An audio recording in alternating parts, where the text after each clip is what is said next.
নমস্কার, দেখছেন ডিজিটাল খবরিলাল বাংলা। আমি সহেলি। দেশ জুড়ে যে ঘটনাটিকে কেন্দ্র করে এখন আলোড়ন সৃষ্টি হয়েছে সেই বিষয় নিয়েই এখন আলোচনা। আরজি করে ঘটে যাওয়া সেই মর্মান্তিক ঘটনা, মৃত তরুণী চিকিৎসকের ধর্ষণ করে খুনের ঘটনা।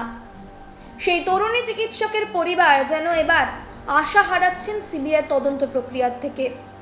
তারা যেন আশাহত হয়ে পড়ছেন ন্যায় বিচার পাওয়ার থেকে।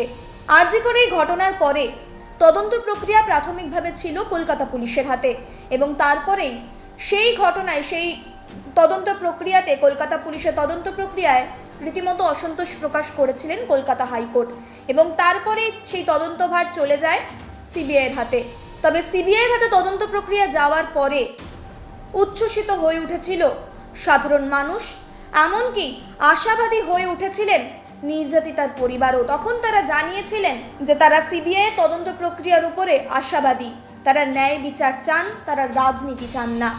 এমনটাই কিন্তু তার পরিবার, সেই নির্যাতিতার পরিবার মারফত জানা গিয়েছিল। তবে লাগাতার 14 দিন তদন্ত প্রক্রিয়া চলার পর নির্যাতিতার পরিবারের মুখে যেন অন্য সুর শুনতে পাওয়া গেল, যেন হতাশার সুর শুনতে পাওয়া গেল তাদের মুখে। সম্প্রতি সিবিআই আধিকারিক নির্যাতিতার পরিবারের সঙ্গে আরও একবার জিজ্ঞাসাবাদ করেন। সেই জিজ্ঞাসাবাদে যা যা সিবিআই আধিকারিকরা জিজ্ঞাসা করে সেই সমস্তভাবে তারা, সেই নির্যাতিতার পরিবার তাদেরকে সাহায্য করেন। তবে তারপরেই নির্যাতিতার পরিবার মারফত যে খবর পাওয়া যাচ্ছে, নির্যাতিতার পরিবার জানাচ্ছে গ্রেফতারির সংখ্যা বাড়ছে না। এত জিজ্ঞাসাবাদ পরেও গ্রেফতারির সংখ্যা বাড়ছে না।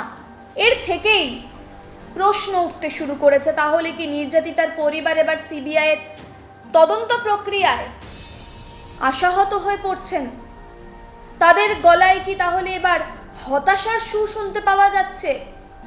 তারা কি ন্যায় বিচার পাওয়া নিয়ে এবার আশাহত হয়ে পড়ছেন? তারা আর আশাবাদী থাকছেন না? এমন সমস্ত প্রশ্ন উঠতে শুরু করেছে। ঠিক একই প্রশ্ন শুনতে পাওয়া গিয়েছিল, সেই একই প্রশ্নে গর্জে উঠেছিলেন অভিষেক বন্দ্যোপাধ্যায়ও। সম্প্রতি তৃণমূল ছাত্র পরিষদের প্রতিষ্ঠা দিবস হিসেবে একটি জনসভা ছিল, এবং সেই জনসভা আরজি করের ঘটনার পরে প্রথম উপস্থিত ছিলেন অভিষেক বন্দ্যোপাধ্যায়, এবং এই আরজি করের ঘটনা নিয়ে রীতিমতো সোচ্চার হয়ে উঠেছিলেন। সেই জনসভায় দাঁড়িয়ে অভিষেক বন্দ্যোপাধ্যায়ও ঠিক একই প্রশ্নটা তুলেছিলেন, সিবিআইকে রীতিমতো হুঙ্কার জানিয়েছিলেন। তিনি প্রশ্ন করেছিলেন, লাগাতার 14 দিন ধরে সিবিআই তদন্ত প্রক্রিয়া চালাচ্ছে, তাহলে সেই তদন্ত প্রক্রিয়ায় কি উঠে এলো? সে এত জিজ্ঞাসাবাদ, এত তদন্তের পরেও গ্রেফতারির সংখ্যা কেন বাড়ছে না? এমনটাই চাচা ছোলা ভাষায় তীব্রভাবে তুলোধনা করেছিলেন তিনি সেই জনসভা থেকে সিবিআইকে। এমনটাই কিন্তু সেই জনসভার প্রত্যক্ষদর্শীরা জানাচ্ছেন। তবে এক্ষেত্রে লক্ষণীয় বিষয় যেটা, অভিষেক বন্দ্যোপাধ্যায় এবং নির্যাতিতার পরিবার দুয়েরই প্রশ্নটা কিন্তু একই, গ্রেফতারির সংখ্যা কেন বাড়ছে না? ইতিমধ্যেই সিবিআই সঞ্জয় রায়ের সহ আরও একাধিকের পলিগ্রাফ টেস্ট, এমনকি লাগাতার জিজ্ঞাসাবাদ প্রক্রিয়া এখনো পর্যন্ত চালিয়ে চলেছে। তবে সেই জিজ্ঞাসাবাদ প্রক্রিয়ার পরের ফলাফলটা কি দাঁড়াচ্ছে? লাগাতার 14 দিন ধরে সিবিআই তদন্ত প্রক্রিয়া চালিয়ে কি তথ্য তুলে আনলো, কি ফলাফলে পৌঁছলো, এমন সমস্তই কিন্তু অভিযোগ উঠছে সিবিআইয়ের ওপরে। তবে এই আরজিকর ঘটনার প্রতিবাদে সাধারণ মানুষ যেভাবে গর্জে উঠেছে, প্রতিনিয়ত প্রায় প্রতিদিনই মিটিং, মিছিল, আন্দোলনে সামিল হচ্ছে, এই ঘটনার প্রতিবাদে সামিল হচ্ছেন তারা।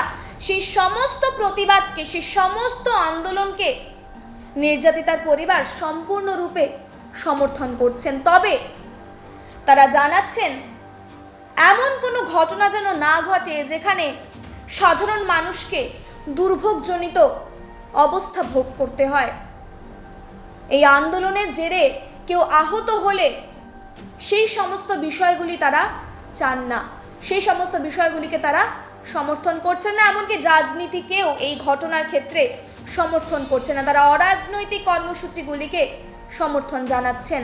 এমনটাই কিন্তু নির্যাতিতার পরিবার মারফত খবর পাওয়া যাচ্ছে। তবে ন্যায় বিচার কবে মিলবে?